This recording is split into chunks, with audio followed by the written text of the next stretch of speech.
I'm Dr. Uche, a practicing physician who's been coaching others to write and publish their biographies since 2013. The first autobiographies I brought to publication were for my dad and granddad, and those took more than 5 years and lots of mistakes.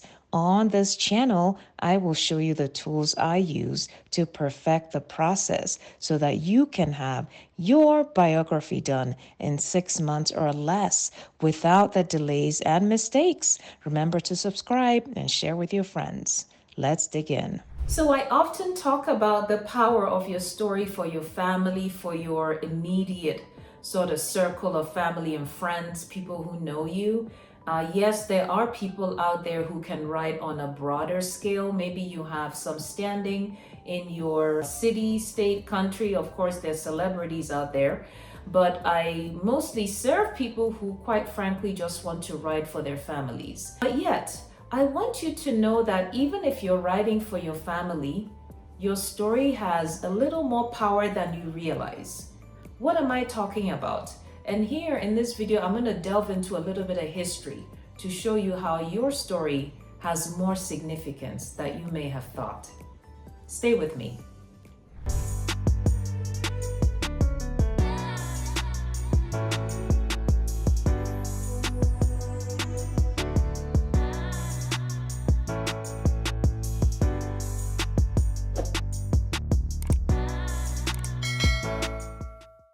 What am I talking about?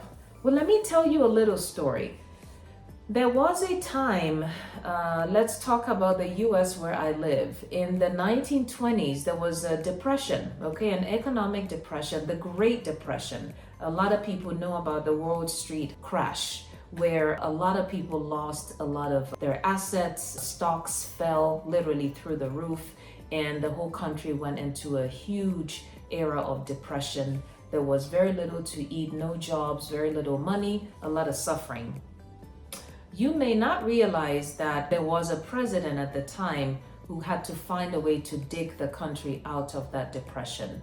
And he had to find a way to get people back to work.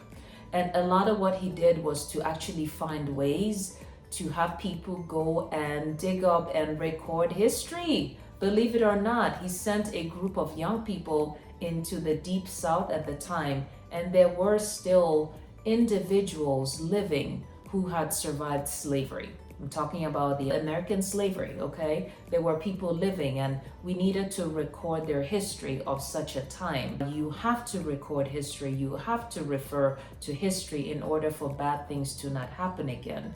We cannot forget history. And so this president sent young people into the South, and they found these former ex-slaves, and they interviewed them and wrote down their personal accounts of slavery. In fact, if you go to YouTube, you can find slave narratives. There's several. A lot of celebrities have done voiceovers for those slave narratives that are written down. I believe those are housed in the Library of Congress or some other national library.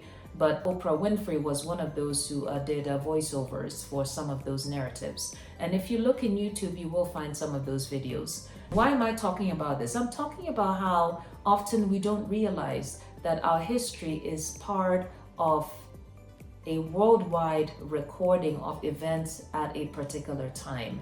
Now, here's another example, the influenza pandemic. There are stories of the influenza pandemic. Yes, yes, yes. People recorded their personal account of the pandemic. Bingo, we get to live through another pandemic, right? The COVID pandemic. Do you know that someday people will be asking of our accounts of the COVID pandemic? You may think, I don't care, but you should care, right? We know about things that happened, and it helps us to make changes moving forward. We learn from history. You cannot change the future if you do not understand history. So this is just another way to urge you to write down your stories and include things happening at that time. I can't write my story without mentioning how we lived through COVID. That is part of my history. It's part of my life history. It's part of my career history, because I was a physician working in the trenches through the COVID pandemic. And I had to figure out how to do my job and take care of kids, children, homeschooling. I had young children. I still do have young children, but they were even younger at the time, 4 years ago.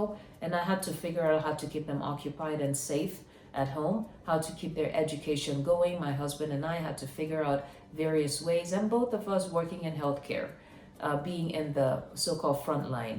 We didn't have the luxury of staying home or working from home. So again, your stories should include events around you, because your documentation is actually one other way we have personal stories of a particular period of time. And you never know when that may come in handy in your community. Did you live through a major change in government? Did you live through a natural disaster? Some people live through that. Did you live through a war? Did you live through some technological breakthrough? There may come a time when people say to you, or people are trying to find out who wrote things about that time. And that's yet another reason why, my friend, I encourage you to write down your story. I'll see you in my next video.